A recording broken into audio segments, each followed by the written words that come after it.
Kasih karunia dari Tuhan Yesus Kristus, kasih setia Bapa serta persekutuan Roh Kudus menyertai saudara. Amin. Shalom, selamat pagi saudara-saudariku. Mari sambut hari yang baru, hari yang penuh berkat Tuhan, dengan penuh semangat dalam iman, pengharapan, dan kasih.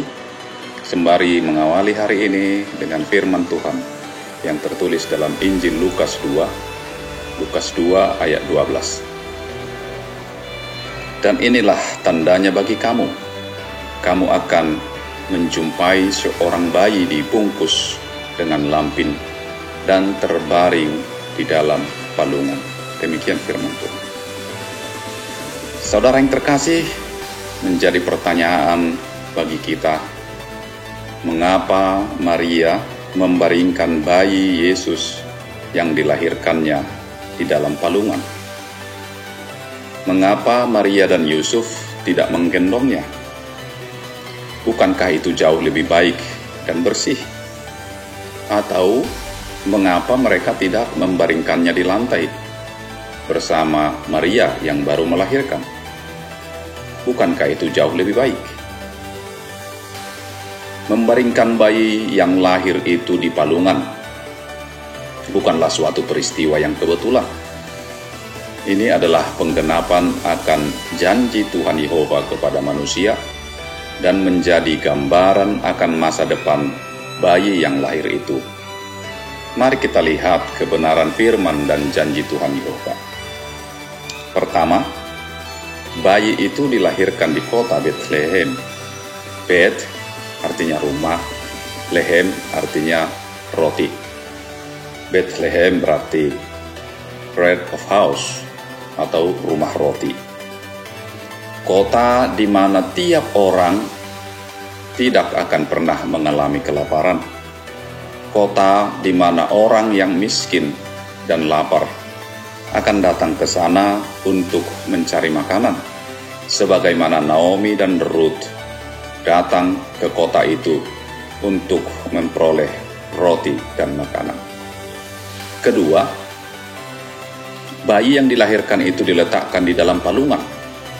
Kita tahu palungan adalah tempat makanan bagi domba-domba.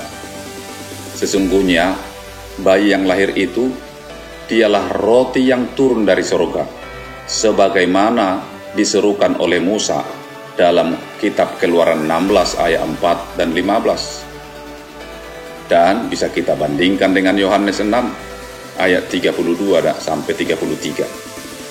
Dan yang dinubuatkan oleh Nabi Yesaya dalam Yesaya 55 ayat 1. Ketiga, bayi yang lahir itu kelak memproklamirkan diri, I am the bread of life. Akulah roti hidup. Yohanes 6 ayat 48. Dan Yohanes 6 ayat 51, Yesus berkata, Akulah roti hidup yang telah turun dari surga. Jikalau seorang makan dari roti ini, ia akan hidup selama-lamanya. Dan roti yang kuberikan itu ialah dagingku, yang akan kuberikan untuk hidup dunia. Yang keempat, mengapa Yesus mengajar kita berdoa? Give us this day our daily bread. Berikanlah kami hari ini roti secukupnya. Matius 6 ayat 11. Itu semata-mata mengajar kita bukan hanya untuk meminta makanan jasmani semata, tetapi yang kita minta sesungguhnya adalah dirinya sendiri yang menjadi makanan rohani bagi kita, yang akan membuat kita tidak akan lapar dan haus akan kehidupan dunia ini. Lebih dari itu, makanan itulah yang menguatkan dan menguduskan kita dari kuasa dosa, yang hanya dapat kita terima melalui iman dalam perjamuan kudus, sebagaimana telah diamanahkan Tuhan Yesus untuk kita lakukan.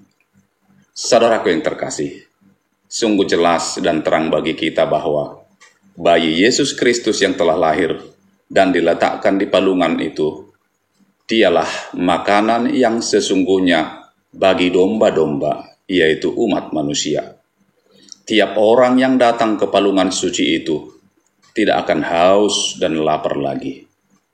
Mari senantiasa datang ke palungan suci untuk menerima roti kehidupan. Amin. Selamat Natal saudaraku, dan tetaplah setia datang pada palungan Yesus, supaya lapar dan dahagamu senantiasa terpuaskan. Dan anugerah Tuhan Yesus Kristus, kasih setia Allah Bapa, serta persekutuan Roh Kudus menyertai saudara dalam aktivitasmu. Amin.